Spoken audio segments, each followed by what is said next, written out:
the continuing of streams devoted to the overview of the political landscape in Russia elections 2021. We've experienced some problems with our previous live stream, with this first part of our live stream. We are actually used to having these problems. It has nothing to do with the internet connection in the place where I am, where I'm streaming from. It is obviously, and that's what we know. It has to do with the topics when we regularly face some problems from created by the administration's Russian section. And obviously, the topics we're raising here in our English live stream also seem to be very important and so likely to experience some further problems. We've placed the link to our Instagram channel in the comment section below this video. So please sign up, and if we have some problems, we'll move there to our Instagram channel to continue this live stream. So we've been talking about the political situation in Russia and how it really looks from the inside. Let me stress it once again: we remember movements are just mere citizens, law-abiding citizens. We are no officials. We do not belong to any political parties. Do not for governmental organizations. We do not belong to any kind of, so those serious state positions. We just live our lives and trying to somehow figure out how to act, what to do with this situation, what to do with our political rights, how to influence. It's getting very hard for us to somehow keep on living. So we are not, let me say it once again, if we have further furtherance with our connection to our Instagram channel. So we've been discussing how the situation looks from inside of Russia, from the position of just a Russian citizen. You are not likely to hear it anywhere, just because mostly what you hear from Russia is what media tells you. And media normally interviews politicians, official leaders, or some people who are like close to some citizen activity organizations, non-governmental organizations, and so on. Normally, they have their ideological position somehow. What we have problems, they are not technical problems with the internet. These are problems created by YouTube.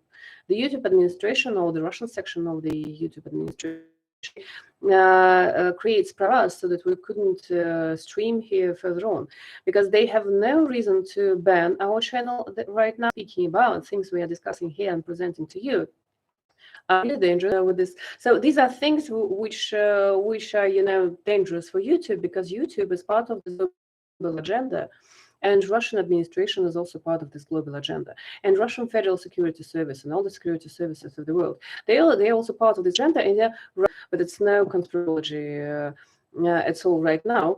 And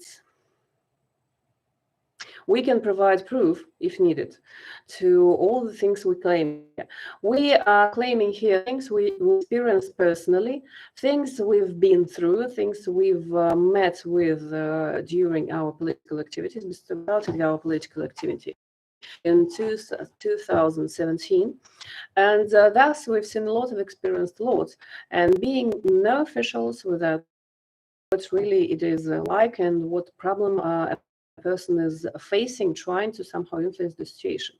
We do understand right now that we need to do something, because these political casta, with the situation, but actually we're sure the situation is the same everywhere. They are totally disconnected from the nation. They like have nothing in common. They do not talk, they do not communicate with them, they do not provide the feedback, they do not take the feedback. So they're totally disconnected. So our children are crucial, they are tragic, and they are destroying the places the place we're living in.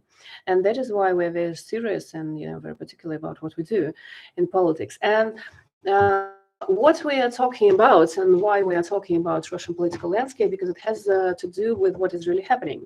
And Russia is huge, and Russian resources are very important on the international market.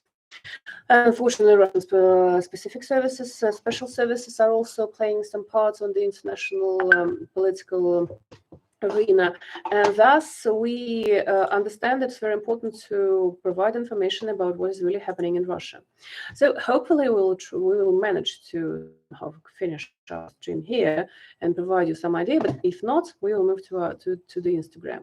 So speaking about United Russia Idea Party and what we've spoken in the previous parts of today's live stream. All of the other parties, they have nothing in common with this United Russia Party, because they are not in any way connected with this official hierarchical structure. And the structure is very, it has very strong inner bounds. People inside of this, of those officials and of the people depending on the state budget, they are really connected to each other because they hire one another, they provide instructions, they provide support, they participate in the corruption together, and they have very strong bonds. And it's not possible, to somehow cut them or minimize them. They either remain or they will not remain. If you somehow try to minimize the structure, to cut some kind of working places there, they will grow further on back, because this is what they do, this is what they depend on, this is what their life is. This is what United Russia Party is about. The other parties have nothing to do with this. They are really more. They really look more like a party, but at the same time,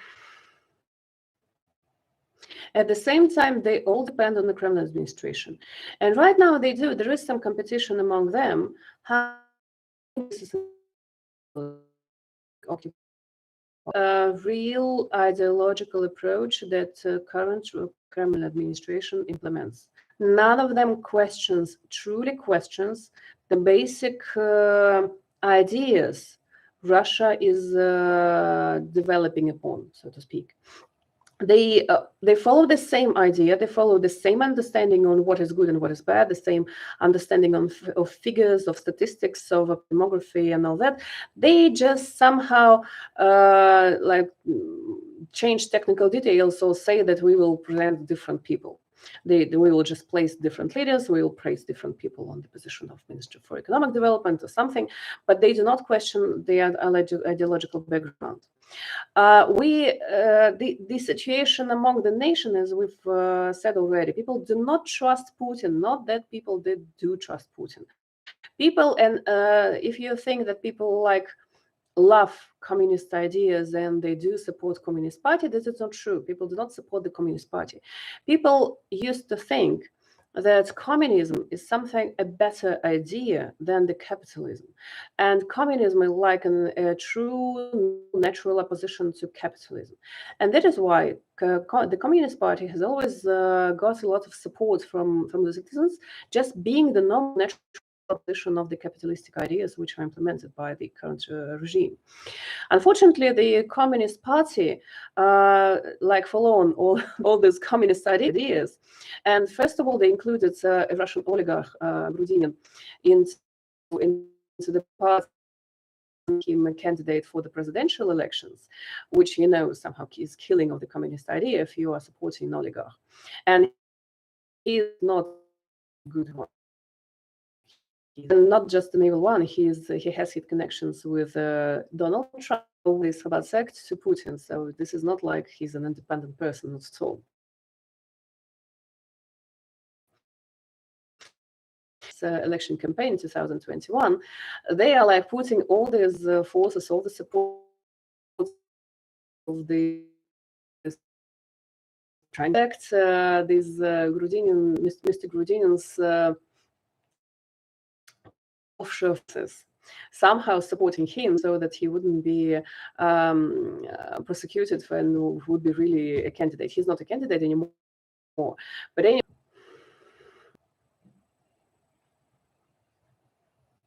so let me say it once again, that the political leaders you see in Russian belong to current regime, or they are oppositional leaders. None of them really gets trust and some support, and these ideas are now betrayed. One more part, and they make this kind of party. It looks really awful because it promotes one of these leaders right now, who was at who had parts in war in the Ukraine, and who is actually this who is one of the supporters of the idea, not just supporters, but promoters, continuing the war of, and he's a mercenary, and he has mercenaries together with him. And this is officially stated by him personally. He said that he's committed a lot of crimes on the territory of Ukraine, and he's not sure how he will be responsible for this. And that is why he's actually interested in getting into the State Duma, because then he gets his immunity from criminal prosecution while he's in the State Duma. And but he's really, that's what his person has said about him. This is a party which is a party of war.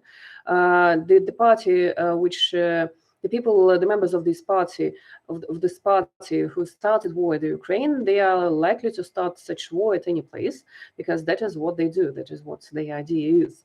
And they are not afraid of promoting these ideas. They're not afraid of promoting ideas somehow, separating Ukraine in parts and taking parts of Ukraine from YouTube, obviously.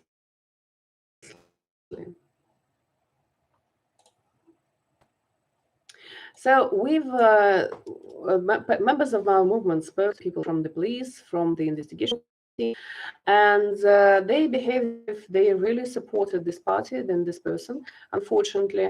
And but this is not like the vast majority of people, but these are the law enforcement bodies mostly. There is a new party which is called New People, which looks really strange because they do not have any clear ideology. They do not have kind of charismatic. Their leader doesn't look bright in any way. But actually, they are likely to have a very not likely, but really they have very, and thus they are likely to get their position State Duma, and probably they will be a point at which around which the Kremlin administration will be uniting all the oppositional forces, all oppositional parties. Be clear once again. The things which are happening right now in the election campaign have to do with what people expect, what people are concerned about. These are all orchestrated like a show, created, directed, and established by the Kremlin administration. They have some kind of competition among them, definitely they have. But it's like a competition inside cooperation. It has nothing to do with the people outside of this cooperation. And all of these political leaders, all those political people, outside and pretend to be like an opposition or like the they are followed. And they say that somehow there's some criminal cases which are political criminal cases. There is no political persecution in Russia, not at all. All of the things, all the accusations which our political leaders face, this new sanitary laws, and calling people to come to a meeting when it's forbidden. Actually, the accusations are proved. And let me tell you once again that Alexei Navalny, who's in opposition, is also a part of the show, and a very important part of the show.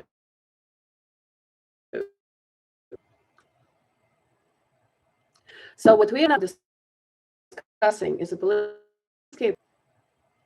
So what we are now discussing is a political, not what people want, but it's like what Kremlin performance out. And this sense that this is the thing that they want to happen in Russia in the future.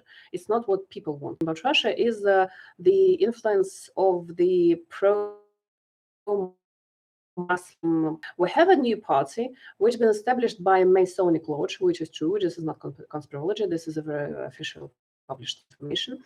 A party called the Russian Party for Social Justice has been established by a leader, by the Grand Minister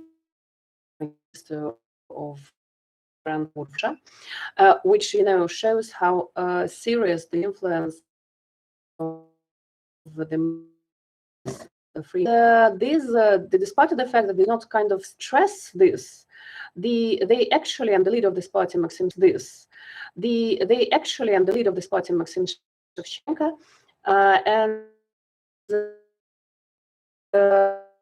Islamic influence and Muslim influence inside of Russia.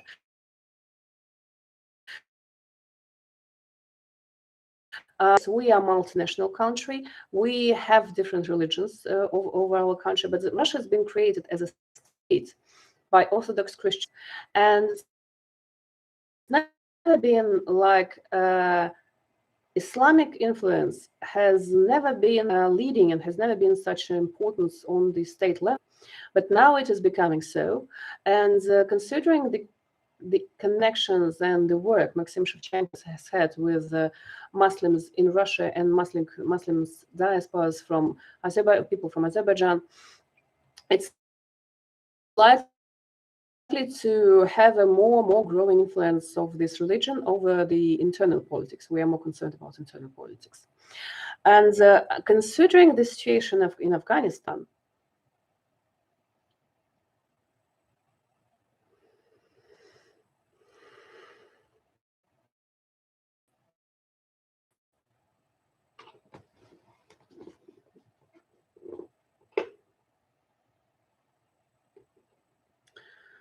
again, we have problems.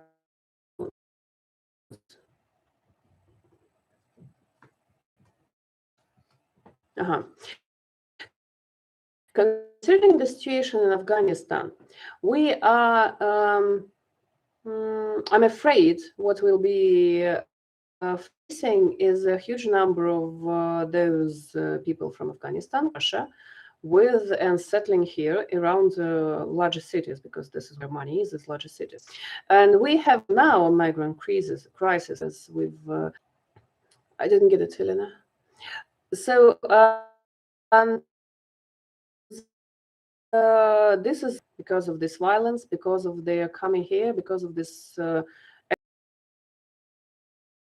thing, in other words, like this agenda is noted LGBT agenda.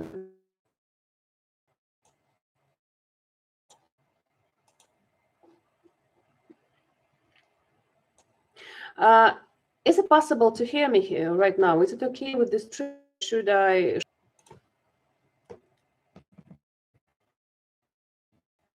The worst sound is of Navalny. I see. Yes, I said Navalny, and we have problems. Yeah, we've been trying to Navalny for debates since 2016. So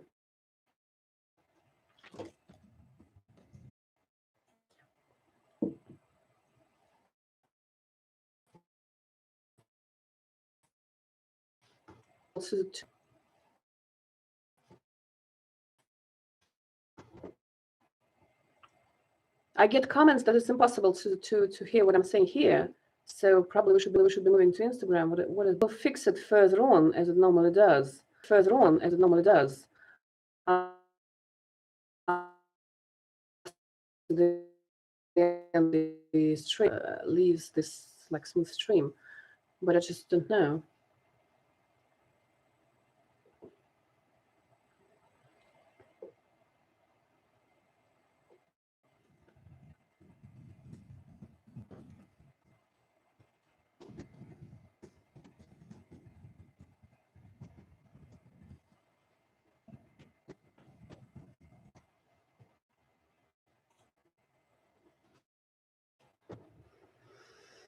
Well, it's obviously that speaking about Navalny is very dangerous because this is the person which is promoted for the world. And if we are talking about him here and talking about how things are, okay. And if we are talking about him here and talking about how things are, okay, I see there are problems.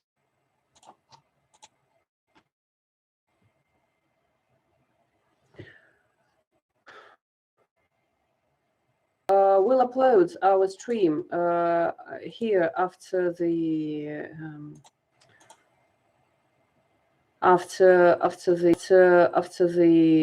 stream. I mean, after the stream is over. I guess we'll be moving to Instagram right now because I get comments that's impossible to hear what I'm saying.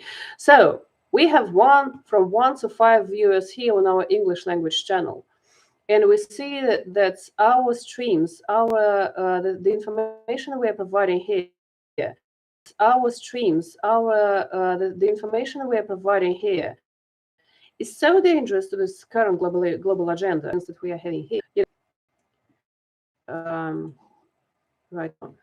So please join our Instagram